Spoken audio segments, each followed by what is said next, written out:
안녕하세요. 김중근입니다. 종목 분석 10월 14일입니다. 그렇죠. 라이브 때문에 라이브 하긴 했습니다만 어떻게 했는지 정신이 없을 게 지나가 버렸는데 여러 격려를 해 주셔서 대단히 고맙습니다. 조금씩 이제 뭐 나아지겠죠, 그죠? 한 번 하고 두 번 하고 할수록 이제 조금씩 경험이 쌓이면은 뭐 나아지리라고 생각을 합니다. 계속적으로 지켜봐 주시기를 부탁드립니다. 종목 상담에 18개 종목이 올라와 있습니다. 종목 순식간에 얼른 살펴보도록 하죠. 물론 얼른 살펴본다는 게 그냥 대충 본다는 이야기는 아니죠, 그죠? 자, 넥스트 BT부터 봅니다. 넥스트 BT 2435원에 샀는데 기다릴까요? 뭐 그런 이야기죠. 이 종목을 제가 일부러 거래량을 그려놨는데요. 거래량을 그려놓은 이유가 뭐냐니까 항상 말씀드립니다만 위쪽에 꼬리가 달리면서 여기도 보이죠. 여기도 보입니다만은 꼬리가 달리면서 거래량이 터진 이후에는 주가가 이 꼬리가 달리고 거래량을 터진 이상으로 올라가는 경우가 거의 없습니다. 매우 어렵습니다. 왜 그러냐? 주가가 시작해가지고 뻥 올라가다가 장중에 올라갔습니다만은 거래가 막 터지면서 치고받고 막 싸웠는데 결국은 매도세가 이기는 바람에 주가가 밑으로 내리고 끝났죠, 그죠? 거래는 터졌고. 그러니까 당장 주가는 밀릴 수밖에 없는 거예요. RSI도 매도하라 쭉 밀렸잖아요. 이날도 마찬가지입니다. 거래량이 막 터지고, 그죠? 거래량이 막 연락이 그랬더니까 연락이 사고 팔고 했는데 결국은 결과적으로 위에 꼬리만 남기고 소위 흔적만 남기고 종가는 이거보다 훨씬 낮은 수준에서 마감되고 말았고요. 그러면서 이 위에서 매수한 사람들은 졸지에 물렸고, 그러다 보니까 주가가 올라가기만 하면은 본전 찾으려고 매물이 쏟아질 거고요. 이분도 아마도 비슷한 상황이 아니겠느냐 싶습니다. 그래서 주가가 밀려오다가 반등하니까 재빨리 팔고자 하는 물량들이 오늘 며칠 전에 나오면서 주가가 올라가다가 여기서 물린 물량들이 나오면서 지고받고 하다가 다시 주가가 내려가고 말았죠. 마찬가지입니다. 오늘도 마찬가지입니다. 올라가려 하니까 여기서 이때 매물들이 아직까지 최소화되지 않으니까 이 위에서 꼬리만 남았다는 이야기죠. 일목균형표로 본다면 기준선 위에는 있으니까 아직까지 추세가 완벽하게 하락세라고 말하기는 좀 어렵긴 합니다만은 솔직히 좀 아슬아슬합니다. 그리고 RSI도 점점 어떻게 되고 있습니까? 약화되고 있죠. RSI 시장의 강도를 relatively 객관적으로 스트렝스 강도를 보여주는 지표가 RSI인데 RSI가 점점 스트렝스가 강도가 힘이 에너지가 점점 약화되고 있다는 것은 별로 좋은 징조가 아닙니다. 그죠? 그래서 뭐 빨리 길게 볼 것도 없이 빨리 결단을 내야 될 것 같습니다. 기준선 밑으로 내려가 버리면 바로 팔고요. 올라가면 근데 본전 크게 연연하지 말고 뭐 대빨리 하루 이틀 내로 빨리 결단을 내리는 것이 이게 이 위에 종목 위에 있는 매물 부담을 벗어나기 위해서는 시간이 꽤 오래 걸릴 것 같거든요. 그러니까 이걸 가지고 2,700원 이상의 수익을 기대하기는 2,700원 이상 올라가면서 수익을 기대하기는 좀 어렵지 않겠나 싶습니다. 단기적으로. 그래서 빨리 팔고 일단은 훗날을 기약해 보고 싶다라는 이야기입니다. 그래서 저는 팔고 싶어요. 팔고 싶습니다. 네, 이렇죠? 팔자. 예. 자, 그 다음에 네이버 오늘 라이브에서도 항상 마감 시황에서도 네이버 말씀을 드립니다만 손실이 큰데 반등의 기회를 줄 수 있겠냐라는 이야기인데요. 지금 네이버 한번 파동을 세보면 34만 7천원부터 시작해서 하나, 둘, 셋, 넷, 5개로 되죠, 그죠? 이게 5개의 파동이에요. 그러면은 근데 이게 하락 파동이 첫 번째 파동이 A 파동인데 첫 번째 파동이 5개로 나타나면은 대개 이거는 지그재그가 되는 경우가 많아요. 지그재그. 영어를 쓸 때는 지그재그.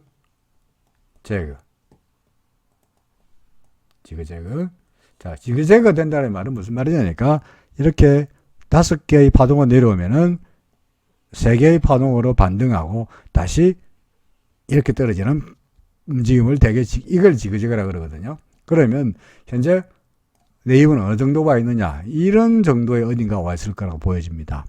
5개 다 끝났으니까. 그죠? 그러면 이 반등은, 이 지그재그에서 올라가는 이 파동은 어느 정도 올라가느냐, 이론적으로 말한다면 이 고점에서 이 저점까지의 맥시멈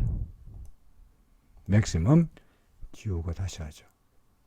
맥시멈 얼마냐 하니까 이게 요 고점에서 저점까지의 맥시멈 61.8%를 반등하는 게 맥시멈이라고 말해요. 맥시멈이라는 이야기는 뭡니까? 그보다 더 안 될 수도 있다는 이야기죠. 그죠?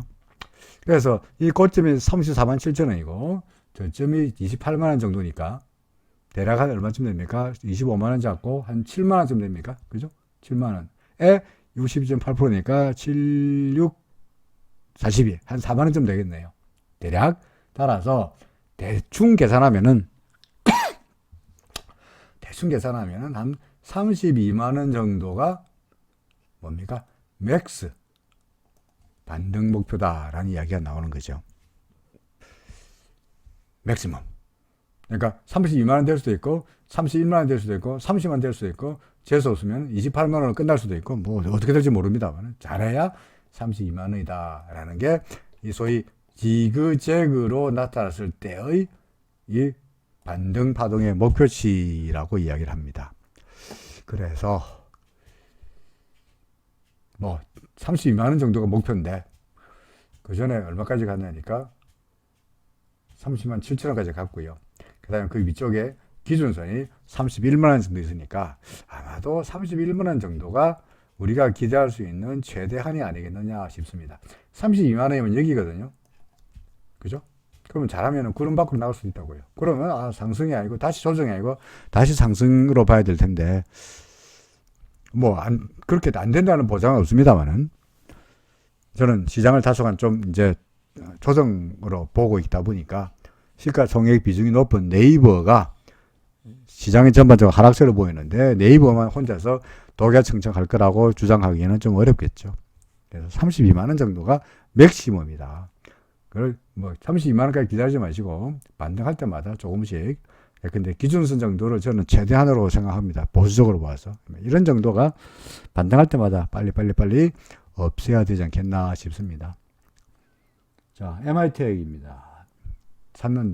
제가 살아서 샀는데 이후에 꼬리가 나온 바는 재빨리 팔고 나왔다는 이야기죠. 잘 팔으셨죠. 그런데 또 내려오길래 또 샀다. 한 번 더 반등을 줄까요? 잘 모르겠습니다만은 이게 RSI가 어떻습니까? 이제 밑으로 60m 내려 70m 내려왔죠. 그죠? 그리고 고점은 고점대로 높아지고 있는데 RSI 고점은 오히려 높아지지 않고 있잖아요. 이게 뭡니까? 다이버전스. 그죠? 괴리라 그러는 거죠. 괴리. 다이버전스는 추세가 상승하다가 하락으로 바뀌는 전형적인 징조라고 말씀드린 바 있었죠. 우리가 뭐 카카오나 네이버나 또는 SK텔레콤이나 나중에 SK텔레콤 또 보여드리겠습니다만은 SK텔레콤이나 LG화학이나 수많은 종목에서 우리가 그 다이버전스를 발견했고요. 그리고 다이버전스가 발견한 다이버전스가 나타난 이후에 네이버나 카카오나 LG화학이나 현대차나 모두가 다 한결같이 추락했습니다. 하락했잖아요. 그죠? SK텔레콤 한번 보고 갈까요? SK텔레콤 주가는 올라가고 있는데 RSI는 꺾였죠. 제가 이때 다이버전스라고 주장했던 겁니다. 이후에 쭉 밀렸습니다. 그렇죠. 그래서 MI텍도 좀 위험해 보인다 하는 말씀은 드리지 않을 수가 없습니다. 기준선이 4,690원이죠. 그죠? 오늘 종가가 4,675원이니까 기준선을 살짝 밑으로 하회한 경우인데 내일도 만약에 마이너스가 된다면 던져야 되지 않겠나 싶습니다. 네이버는 좀 제가 안 썼네. 반등하면 파세요. 그죠? 반등하면 파세요. 32만 원 정도 목표다. MI텍은 위험해 보이니까 웬만하면은 매도하는 쪽으로 의견을 내야 될 것 같습니다. 한국타이어입니다. 작은 다이버전스가 보인다라고 하셨는데요. 작은 다이버전스 어느 게 작은 다이버전스인가요? 뭐가 작나? 이걸 다이버전스라고 하시는 건가? 이게 작은 건가? 설마 이거를 작은 다이버전스라고 하는 건 아니겠죠? 그죠? 좀 크잖아요. 이 크죠? 이제 작지 않은데 이때가 언제냐니까 8월 18일이고 이 달이 9월 21일이니까 한 달 정도 간격이겠죠. 그죠? 이걸 작다고 그렇게 스케일이 크신가요? 한 달 정도야 작잖아. 이런 건가요?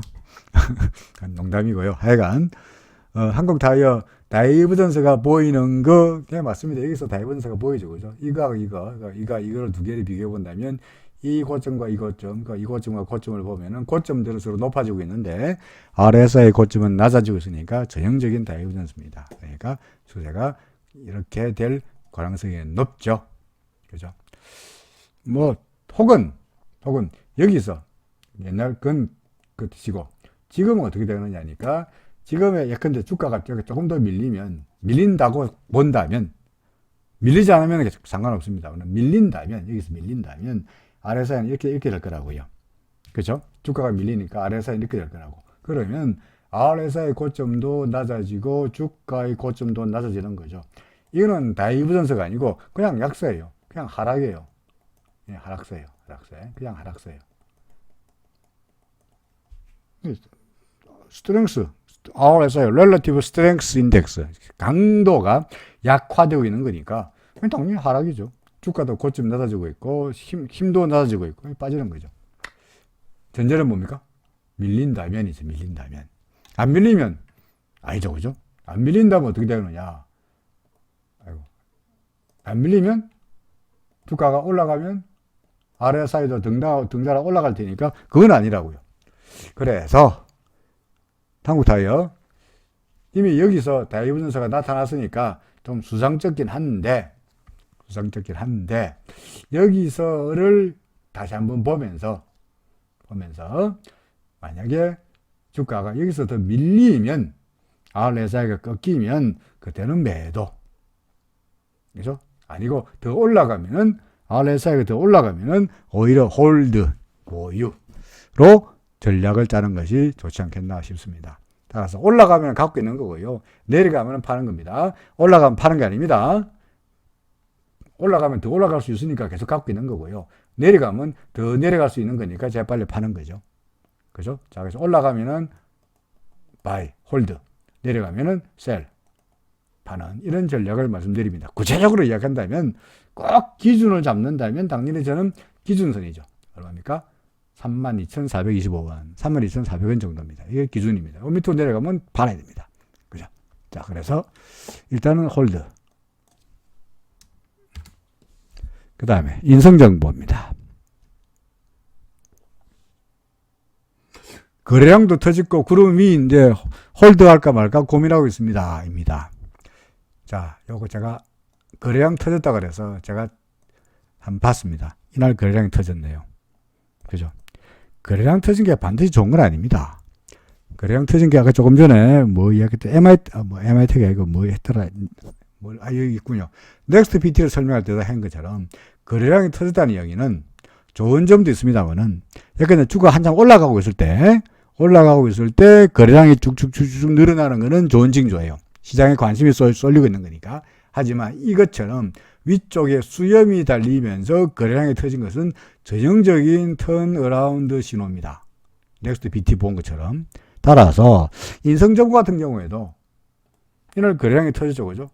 거래량이 터졌다는 말은 무슨 말이냐? 여기서 사람들이 연락에 사고 팔고 했으니까 사고 팔고가 많았으니까 거래가 늘어난 거겠죠. 1,400만 주, 1,392만 주가 거래됐습니다. 결과적으로 물론 계산가 대비해서 올라서긴 했습니다만은 이 위에서 종가가 얼마야? 4,290원에 끝났으니까 4,800원부터 4,290원 사이에 매수했던 사람들은 물렸죠. 글났죠.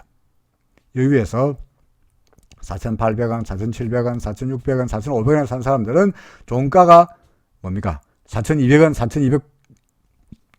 4,290원으로 결정됐으니까 와 망했다. 내일 올라가면 팔아야지 했을 거 아닙니까? 아침에 개장가, 그 다음날 개장가 4,295원. 어제보다 5원 오른 데 출발하는 것 같더만은 바로 부르르 밀렸죠. 요날, 둘째 날. 그러면 여기서 산 사람들은 완전히 망했죠. 이제 멘붕이죠. 그 다음에 올라서면 좋겠는데 또 밀려. 어떻게 되겠습니까?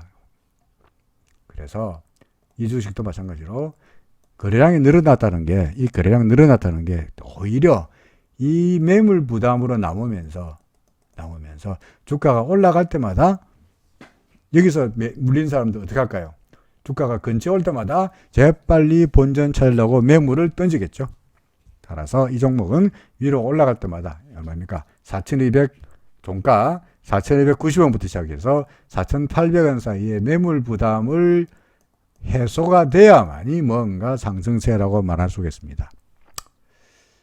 당분간은 그러나 이날 보통의 경우에는 예컨대 90만 주, 오늘 같은 경우에 39만 주 거래된 주식인데 1,400만 주가 거래됐잖아요. 이날 1,392만 주. 그러면 빨리 계산 안 되는데 1,400만 주 같으면은 하루에 도대체 100만 주 거래되면은 10날 지분이고요. 50만 주 거래되면은 뭡니까? 28일치 한 달치 분량인데 39만 주 거래됐으니까 한 달 한 40일 정도의 분량이 하루 동안에 거래가 됐지 않습니까? 그렇죠. 그러니까 이 물량이 여기서 물린 물량이 해소되려면 얼마나 최소한 한 달 이상을 가야 이 물량이 해소되지 않겠냐는 이야기죠. 이렇게 매일같이 30만 주씩 40만 주 거래된다면, 물론 그 이후에 거래량이 늘어난다면 또 다른 이야기 됩니다만은, 어쨌든 간에. 그래서 부정적입니다. 빨리 홀드가 아니고 빨리 팔아야 되지 않겠나 싶습니다. 더구나 다시 보시면은 기준선 밑으로 내려왔죠. 그죠? 요 기준선 밑으로. 그죠? 그러니까 별로 안 좋은, 거래량 늘어났다 그래서 결코 좋은 징조는 아니다 하는 이야기입니다. STI 좀 팔고 싶습니다. STI 별다른 말씀이 없으셨는데요. STI는 제가 파동을 그려놨죠. 1, 2, 3, 4, 5다. 그 다음부터는 뭡니까? 조정 파동 A, B, C다. 그죠? 그래서 지난번에는 아마 A, B, C 여기가 C이고 혹시 1이 아니겠느냐 그러면서 그렇게 되려면 그 다음에 2번 파동, 이게 1이라면 여기 2가 돼야 되는데 2번 파동이 1번 파동 바닥 밑으로 내려가는 순간에 이게 2가 아닌 거죠. 1도 아닌 거죠. 아직까지 C가 안 끝난 거죠. 이게 C도 아니고 아직 안 끝난 거죠. 그래서 요 저점을 무너지는지 잘 보시라라고 아마 말씀드린 것 같습니다. 지금도 똑같습니다. 여기에 무너지는 순간에 아직까지 조정은 끝나지 않았다라는 말인데, 현재로 봐서는 그룹 미치고, 그죠? 기준선 미치고, 기준선 밑으로 올라갈 때마다 기준선이 보다시피 계속 저항으로 작용하고 있고, 후행 스팬도 그렇고, 별로 좋아 보이지 않는 스토리입니다. 그냥 팔아야 안 되겠나 싶습니다. 이것도 미련을 가지기보다는 하루라도 빨리 팔아야 안 되겠나 라고 생각이 됩니다. 이렌텍입니다. 특별한 말씀이 없으셨는데요. 이렌텍은 이것만 말씀드릴게요. 이게 뭡니까? 주가는 올라가고 있는데 RSI 고점은 낮아지고 있는 거죠. 그죠? 그러면서 RSI가 오늘자로 70선 밑으로 도로 내려왔죠. 오늘. 이게 다이버전스가 나타나면서 RSI가 70선 밑으로 내려올 때가 바로 매도 신호죠. 그죠? 그래서 길게 설명할 거 없이 이 종목도 이날 오늘자로 매도 신호가 나타났으니 빨리 팔아야 하는 것이 정답이 아니겠느냐 싶습니다. 코롱인더입니다. 이 종목은 그래도 당장 제가 팔라고 말씀드리지 않겠습니다만은 썩 그다지 이것도 마찬가지입니다. 물론 인정합니다. 제가 시장에 대해서 전반적으로 시장에 대해서 그동안의 반등은 끝났고 이제 앞으로 조정이 있을 것이다 라는 시황관을 가지고 있다 보니까 아무래도 종목을 볼 때도 시장이 안 좋아지는데 개별 종목이라 그래가지고 특별한 호재가 없는 한 얘라고 특별히 올라갈 수 있겠냐라는 생각을 가지고 있는 것은 분명합니다. 인정합니다. 그래서 아무래도 다소간 부정적으로 말씀을 드리는 경우가 많은 게 아니고 전부네요. 그죠? 다 안 좋아 보인다고 이야기하고 있죠. 실제로 그렇고요. 제가 보기에 그렇고요. 그렇긴 합니다. 근데 코롱인드 같은 경우에도 뭐 예컨대 뭐 썩 좋아 보이는 그림은 아닌 것 같습니다. 왜 좋아 보이지 않는 그림이냐니까 뭐 시장이 어떻고 그런 이야기보다도 이게 이제 시장의 강도 RSI 그죠? 주가의 힘을 알려주는 건데 주가의 힘을 알려주는 게 약화되고 있잖아요. 주가도 고점이 낮아지고 있잖아요. 이건 다이버전스가 아니에요. 그게 뭐면 그냥 하락이에요. 그래서 썩 좋아 보이는 상황은 아니라는 거죠. 팔라 그러면 진작 여기서 팔아야 됐고요. 이날 RSI가 70m 내려가는 순간 이날이 매수 신호가 나타난 이날이었고요. 그죠? 9월 22일이었고. 그럼 지금 어떻게 해야 되느냐? 당장은 RSI가 당장은 뭐 이런 상태니까 애매한 상태니까 당장은 매도가 아닙니다만은 이게 기준선이죠. 그죠? 36,850원입니다. 36,850원 밑으로 내려가 버리면 기준선을 무너뜨린 것이니까 그건 좀 위험하죠. 일단 여기서 기준선 밑으로 내려가면 타진 매도 조금이라도 판다. 갖고 있는 물량이 일부라도 든다. 그러다가 다시 얘가 기준선 약간 내려왔다가 다시 올라가면은 여기서 판 거를 후회하면서 다시 산다죠. 여기서 팔고 여기서 사는 거니까 큰 데미지는 없어요. 만약에 팔았는데 주가가 반등하지 못하고 주가가 근데 기준선 밑으로 내려왔는데 반등하지 못하고 구름 밑으로 내려가 버린다. 그럼 구름 여기서 나머지 물량은 다 판다. 이게 나쁜 시나리오. 그게 아니고 여기서 기준선이 지지가 되면서 계속 이래 된다. 그럼 안 팔고 기다린다. 그렇죠? 올라가면은 기다립니다. 계속 가고 있으면 수익이 나는 거죠. 내려가면은 재빨리 팔아가지고 손실을 줄이고 수익을 확정하는 게 더 떨어지는 가기 전에 먼저 재빨리 파는 게 뭐 현명하겠죠. 그죠? 그래서 일단은 좀 봅니다. 일단은 보죠. 반면에 기준선이 얼마입니까? 36,770원이 기준입니다. 그 기준 밑으로 내려가 보면 많이라도 30, 40%라도 판다라는 말입니다. SK바이오 그래서 일단 보고 있는 거죠. SK바이오팜은 솔직히 이게 전에도 계속 SK바이오팜에 대한 질문이 올라올 때마다 제가 드리는 말씀입니다만은 기술적 분석이 차트 분석이 되려면 나름대로 백데이터가 히스토리컬 데이터가 좀 쌓여 있어야 돼요. 그죠? 과거 데이터가 뭐 있어요. 예컨대 뭐 이런 게 이만큼 쌓여 있어야 그거 봐라 옛날에 이봐 구름 넘어갈 때 못 넘어갔잖니.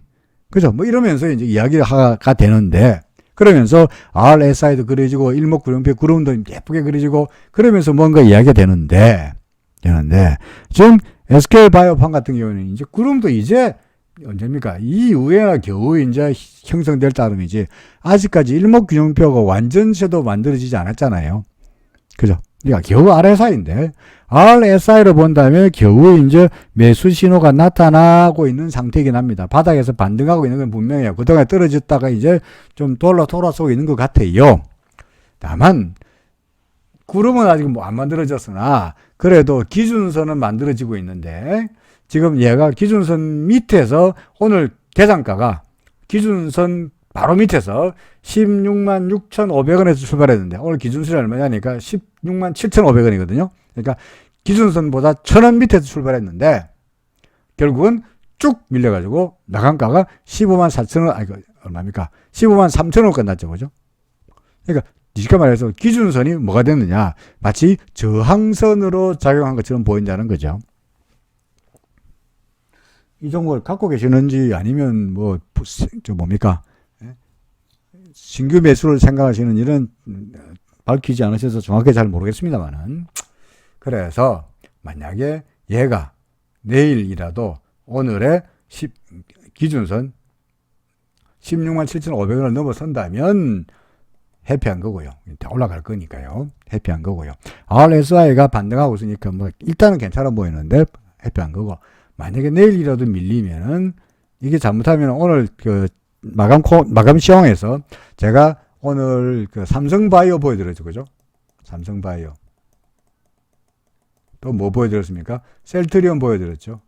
그죠? 삼성바이오나 셀트리온은 삼바가 어떤 상태냐. 이거는 구름도 없습니다만은 삼바가 구름 밑에 있다가 반등하다가 기준선에 딱 걸려가지고 밀리는 이런 모습을 보여줬거든요. 셀트리온도 마찬가지고.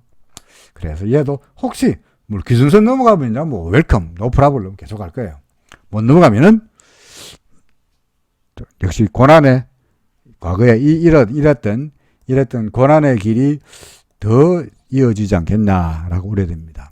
가능성은 글쎄요, 잘 모르겠습니다. RSI를 본다면 좀 반대갈 수 있을 것 같기도 합니다만, 좀 올라가는 쪽으로 보고는 싶은데, 어쨌든 간에 올라가면 보유, 내려가면은 뭐 일부라도 팔아야 안 되겠나 라는 생각입니다. SK바이오팜 일단은 보죠. 홀드. 그죠? 자, SK텔레콤입니다. SK텔레콤 물적 분할인지 인적 분할인지 또 난리가 나면서, LG화학과 마찬가지로 뭐 또 뭘 뗀다, 무슨 붕을 떼나 그랬습니까? 사업부문 하나 떼나가지고 모바일 부분인가요? 뭘 떼낸다가 하는 바람에 또 주가가 오늘 상당히 하락폭이 컸죠. 한 5% 빠졌습니다. 근데 사실은 저처럼 차트를 믿는 저희들은 그런 재료는 별로 신경 안 쓰죠. 통상 옛날부터 제가 SK텔레콤이야말로 다이버전스를 주장했던 첫 종목입니다. 언제?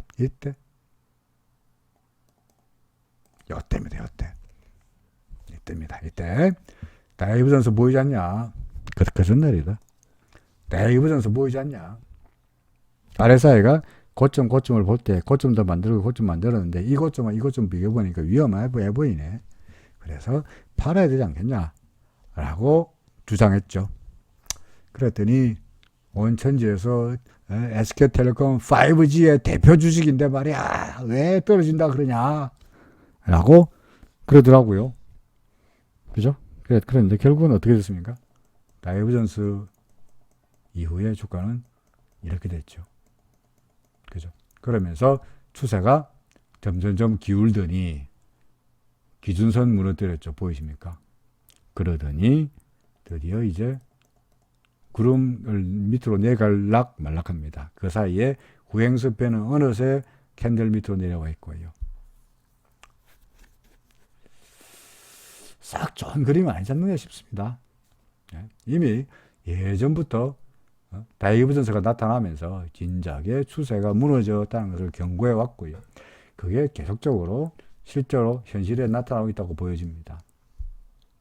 당장은 뭐 인적 분할이든 무적 분할이든 간에 오늘의 하락폭도 너무 과도했고요. 아래쪽에 꼬리도 붙어 있고 수염도 붙어 있고 아래쪽에 구름의 지지도 기대가 되니까 당장 밑으로 내려갈 것 같아 보이지는 않아요. 좀 반등은 있겠죠. 그죠? 반등이 있겠습니다. 오늘 너무 많이 빠졌으니까 주가가 싸 보이고 5G가 떴고를 기대하는 사람들이 매수하면서 아마도 구름 안에서 헤매는 상황이 되지 않겠나 싶습니다만은 결국은 아무래도 LG화학의 꼴을 본다면 오늘 LG화학의 꼴을 본다면 LG화학이 무슨 분할 때문에 어쩌고 하다가 심지어 오늘 그 LG화학에서 매년 배당으로 주당 10,000원씩 줄게 이따위 소리까지 하는데 그럼에도 불구하고 주가는 빠졌잖아요. 구름 안에서 좀 헤매다가 그리고 LG화학은 드디어 구름 밖으로 나왔어요. 그죠? 그래서 SK텔레콤도 결국은 뭐 회사를 분할하면서 주주보다는 회사의 이익을 먼저 하는 쪽으로 가고 있는 것처럼 생각이 되니까 LG화학의 전철을 밟지 않겠나 싶습니다. 반등이 있으면은 구름 안에서 왔다 갔다 할 것 같으니까 팔아야 되지 않겠나 싶습니다. 일단 그래서 이거는 당장 팔기보다는 뭡니까? 반등하면은 팔자. 반등 얼마까지 할까요? 잘 모르겠습니다만은 구름 밖으로 나가버리면 상승이니까 구름 밖으로 구름이 얼마냐니까 23만 8천원 정도입니다. 그래서 아마 대략 맞죠? 23만 8천원 그죠? 그러니까 대략 그 정도가 일단은 목표치, 반등의 목표치로 삼아야 안 되겠느냐 는 생각이 듭니다. 자, 그 다음에 삼성생명 샀는데 어떻게 할까요? 누가 사라 그래가 샀는데 어떻게 할까요? 글쎄요. 제가 사려한 건 아니죠, 그죠? 제가 추천한 종목은 아니죠, 그죠? 왜냐면 이게 여기 보면은 RSI가 매도 신호 나타났으니까 진짜 여기서 매도 신호였어요. 그죠? 그러니까 이런 종목을 제가 추천할 리가 없습니다. 그러면서 서서히 추세가 전환선, 구행스팬, 구름, 기준선 다 무너지면서 추세가 반짝 반등 하락하다가 반짝 반등하다가 다시 추세가 뉘엿뉘엿 기우는 쪽이 아니겠느냐 싶습니다. 그렇게 안 되려면 어떻게 돼야 되느냐니까 현재 얘가 좁은 구름이긴 합니다만은 구름 안에서 왔다 갔다 하고 있잖아요. 그죠? 왔다 갔다 하고 있잖아요. 그래서 얘가 이렇게 돼서 다시 구름 위로 고개를 내면 그러기 위해서는 기준선 62,000을 넘었으면 요선을 넘었으면 구름 위로 머리를 내겠죠. 그죠? 그러면 좋은 거예요. 그럼 올라갈 것 같아요. 근데 그렇지 않고 거꾸로 요 밑으로 내려가 버리면은 잘못하면 더 밀리는 과거에 보았던 이런 사태 보이십니까? 구름이 얇죠?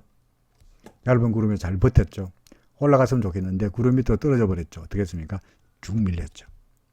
그죠? 쭉 밀렸죠. 그래서 이렇게 될 공사도 있어요. 삼성생명. 그래서 지금은 잘 보시라는 거죠. 똑같습니다. 내려오면은 밑으로 내려오면 빼도 얼마입니까? 6만, 막 간단하게 말해 6만 원. 6만 원 밑으로 내려오면 매도. 아니고 62,000원 위로 올라가면은 보유. 그렇죠. 올라간다고 파는 것이 아니라 올라가면은 보유, 내려가면은 매도죠. 그렇죠. 왜? 내려가면은 잘못하면 추세가 하락 추세로 아예 하락 추세로 굳어질 공산이 있으니까 그렇다는 거죠. 하루 이틀이면 금방 결론이 나겠죠. 구름이 얇으니까 하루 이틀이면 내가 올라가든지 내려가든지 금방 결론이 날 겁니다.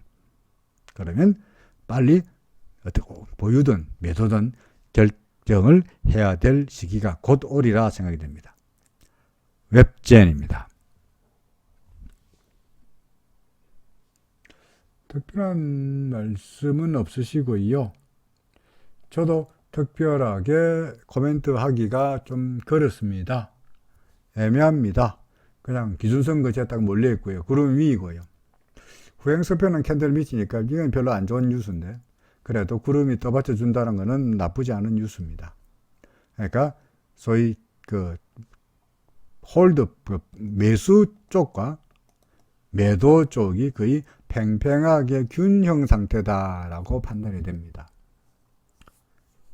이거는 올라간다고 장담할 수도 없고 내려갈 테니까 바로 파시라라고 말하기도 어렵고요.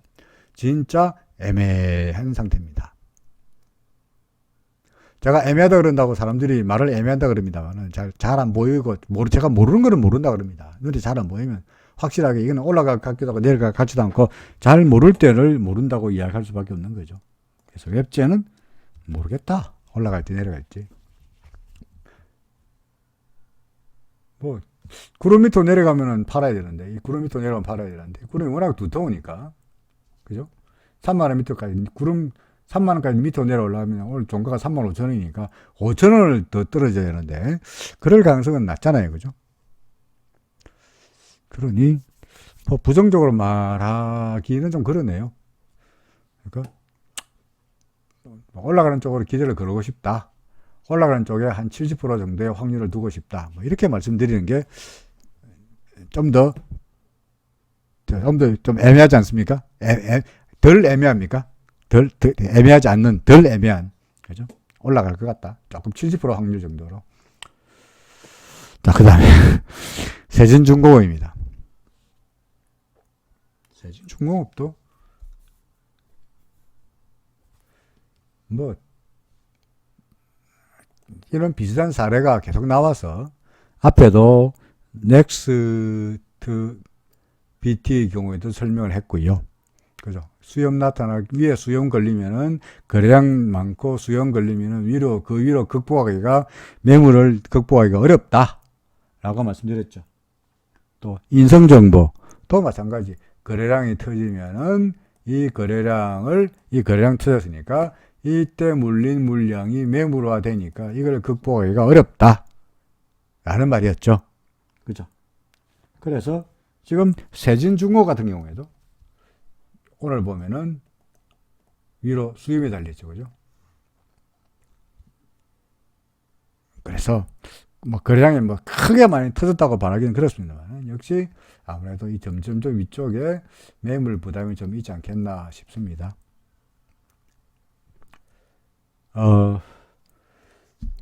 뭐 이거 외에는 그다지 아직까지는 기준선 위이고 또는 절한선도 그렇고 구름 위이고 뭐 다 나쁘지 않은 그런 모양이니까 내일 근데 이 매물을 아마 주가가 이렇게 올라가면서 플러스가 되면서 요 있는 매물 부담을 해소하는 쪽으로 움직인다면야 문제가 없고요.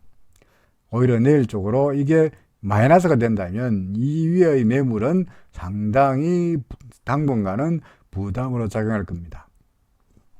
그래서 내일 플러스 되면은 홀드, 마이너스 되면은 일단은 기간이 오래 옆으로 횡보하거나 좀 밀릴 가능성이 높으니까 조금씩이라도 팔자라는 말입니다. 요거 오늘따라 상당히 이런 종목들이 눈에 많이 보여서 똑같은 이야기를 계속 반복해야 되네요. 솔브레인이나 아까 SK바이오팜이나 그놈입니다. 똑같습니다.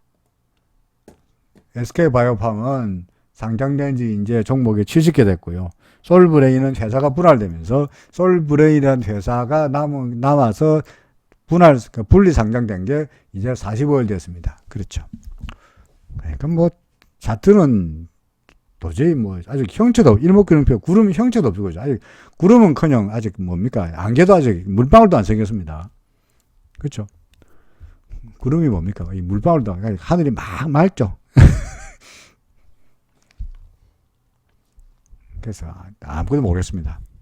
이거는 RSI도 그다지 신빙성이 있지 않은 상태여서 뭐라고 말씀드리기는 그러네요. 솔브레인. 세파라키도 오늘 내려왔다 그래서 매도할까요? 라고 했는데 계속해서 플러스 이게 뭡니까? 도치형이 나타나고 있는 걸 봐서는 이 근처에서 상당히 매수세가 매도세 간에 지급받고 하는 균형이 좀 많아 있는 것 같아서 하루 이틀 좀 더 봐도 안 되겠나 싶기도 합니다. 좀 더 보고 싶은데요. 뭐 뚜렷하게 매도 내지는 매수 뭐 올라간다는 보장도 없고 내려간다는 보장도 없고 애매한 상태입니다. 차트로는 기술적 분석으로는 안 되고요. 그러니 저도 의견이 별로 없습니다. HFR입니다. 잘 모르겠습니다. 이거는요. 아까 그거는요. HFR 뭐 유상증자 때문에 주가가 난리가 났다라고 하셨는데 통상 상승장세에서의 유상증자는 호재가 되죠. 그죠? 왜냐하면 그 액면가로 할인해서 살 수 있으니까 예컨대 유상증자에서 권리락이 되더라도 금방 다시 권리락 된 만큼을 커버하니까 그만큼 주식을 싸게 산 결과 되는 거니까 유상증자는 호재가 됩니다. 반면에 하락 추세에 있을 때는 유상증자는 물량 부담이 된다. 물량이 더 늘어난다. 공급이 늘어난다는 이유 때문에 오히려 악재로 작용하는 경우가 많습니다. 이게 두산중공업입니다. 아시죠? 두산중공업. 유상증자 발표하면서 결국은 주가가 밀리고 말았죠. 그죠? 그러니까 유상증자가 회사로의 재무 건전성에 대해서는 상당히 플러스 요인이 된다 할지라도 당장에 시장에서의 수급에 미치는 영향은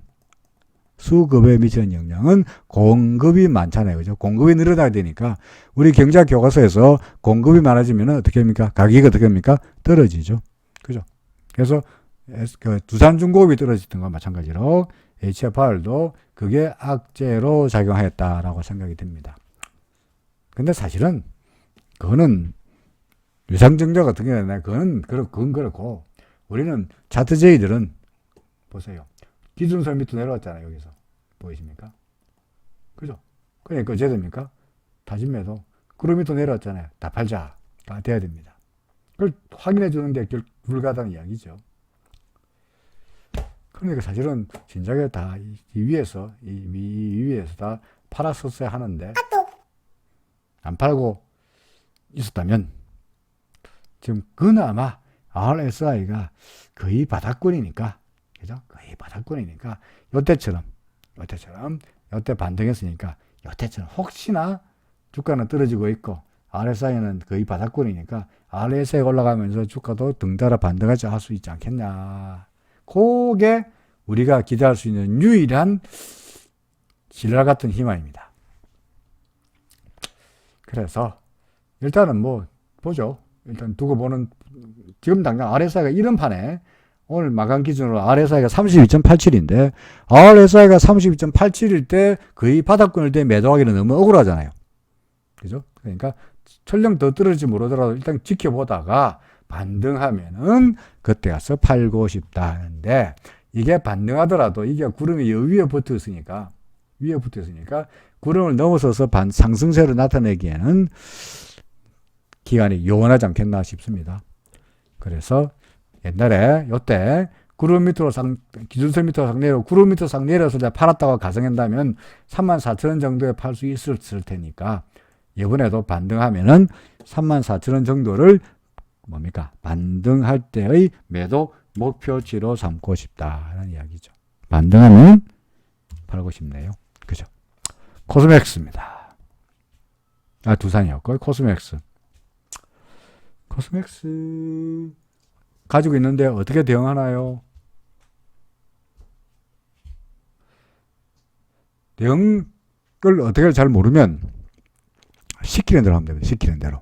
제가 시키는 게 아니고 제가 장중에는 코치를 할 수 없으니까 그냥 뭐 보면 됩니까? 객관적인 지표를 하나 정해놓고요. 그 객관적인 지표가 시키는 대로 하면 됩니다. 저는 무엇을 물었습니까? RSI를 씁니다. RSI가 70 위에 있다가 70m 내려오면 팝니다. 이때가 팝니다. 그죠? 마찬가지로 이때는 뭡니까? RSI가 70 위에 있다가 70m 내려왔으니까 오늘 팔았었어야 하죠. 그죠? 그래서 내일 어떻게 할지 모르겠습니다만은 RSI가 시키는 대로 한다면 일단은 팔고 보는 게 현명하지 않겠나 싶습니다.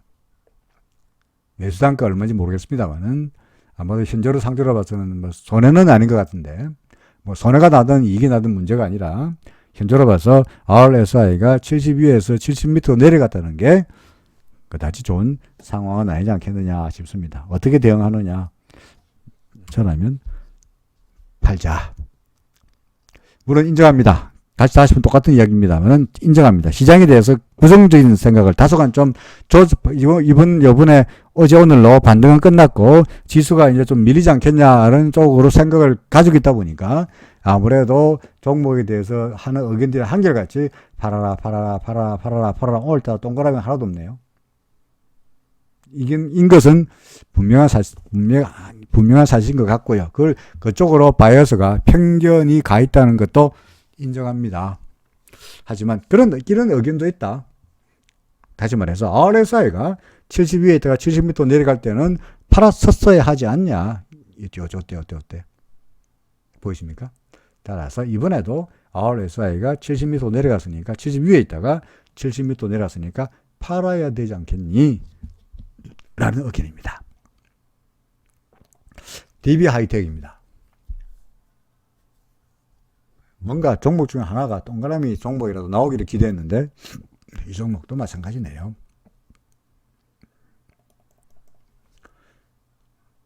자, 그냥 그냥 무턱대고 팔라는 이야기는 아닙니다. 나름대로 뭐 70m 내가면 팔아라. 혹은 뭡니까? 기준선 밑으로 내가면 팔아라. 아니면 구름 밑으로 내가면 다 팔아라. 그죠?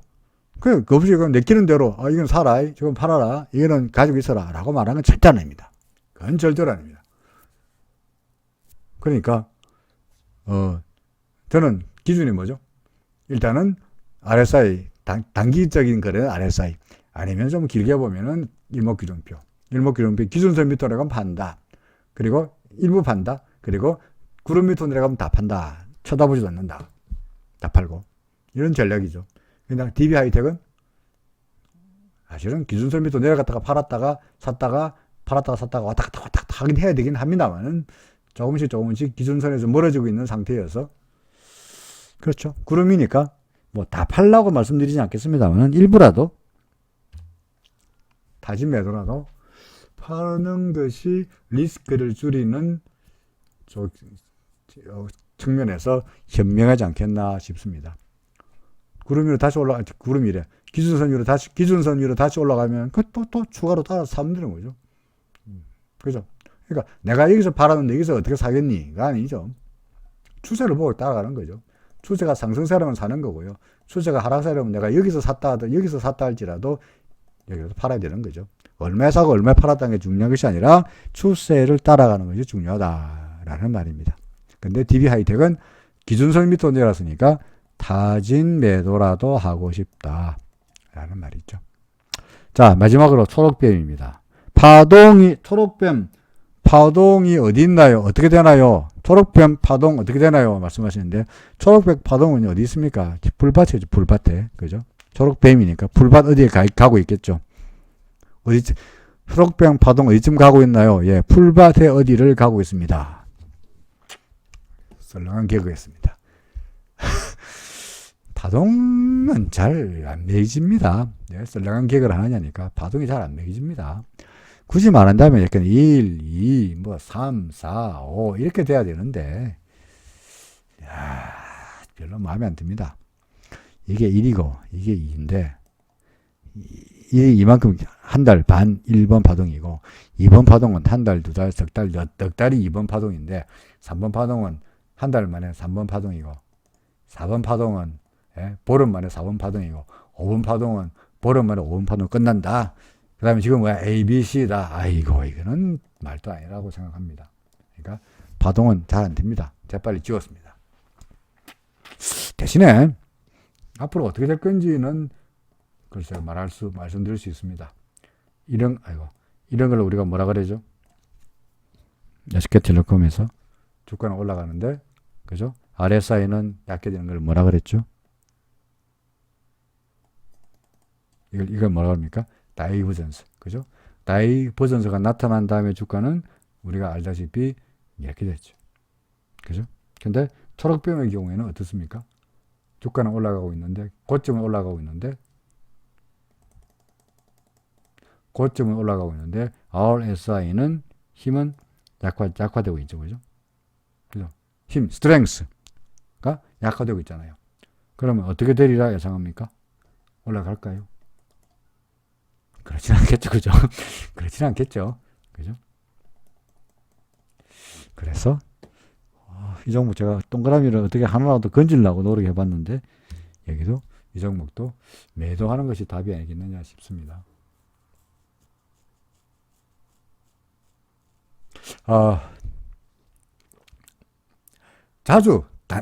근데 단타로 자주 매매하는 게 서두신 분들은 오케이? 그러면 나 RSI 안 할래? 다른 거 볼래? 오케이? 기준선 밑으로 내려가면 팔고 기준선 위로 올라갈 때 근데 여기에 기준선 위로 올라가고 구름 위로 올라갈 때 여기서 샀다가 얘가 기준선 밑으로 내려갈 때까지는 계속 버텨 라는 것도 방법일 수는 있습니다. 아직까지는 절한선 밑으로만 내려왔지 기준선 밑으로 안 내려왔으니까 계속 버텨 보유 오케이? 괜찮아요. 혹시 이렇게 될지 모르니까. 근데 그는 잘못하면 주가가 기준선 밑으로 내려올 때 팔아야 되는데 여기서 못 팔고 여기서 팔아야 되니까 좀 억울하다는 이야기죠. 또는 RSI에서 다이버전스가 눈에 보이는데 굳이 계속 가져가는 게 좀 리스크가 크지 않겠나 싶습니다. 그래서 팔자는 이야기였습니다. 오늘은 하나도 못 건졌네요. 그렇죠. 이러다 보면 또 지난번에도 그랬습니다만 좋은 종목 몇 개 또 나올지 모르니까 계속 살펴보도록 하겠습니다. 오늘은 여기까지입니다. 고맙습니다.